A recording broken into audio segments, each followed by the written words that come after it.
Tired of the endless back-and-forth emails just to schedule a simple meeting? Let's ditch the scheduling chaos and seamlessly integrate Calendly into your WordPress website in under 2 minutes. First, log into your WordPress dashboard. This is where the magic happens. Navigate to Plugins on the left-hand menu and click Add New. We're going to find a plugin that makes the connection between WordPress and Calendly super easy.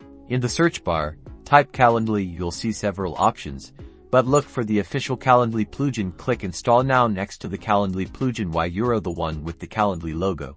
Once installed, the button will change to Activate. Click Activate to get the plugin working. This step is crucial. Now, find the Calendly plugin in your installed plugins list and click Settings. Connect to Calendly by logging in with your Calendly account credentials. This authorizes the plugin to display your Calendly scheduling links. Head over to the page or post where you want to embed your Calendly scheduler in the WordPress editor. Look for the plus icon to add a block. Search for the Calendly block. Select the Calendly block to add your scheduler to the page. You'll be prompted to enter your Calendly link or choose from a list of your events. Copy the scheduling link from your Calendly account or select the one you want to display. Preview or publish your page and boom, your Calendly scheduler is now beautifully embedded on your WordPress website. People can now book appointments with you directly without any messy email chains.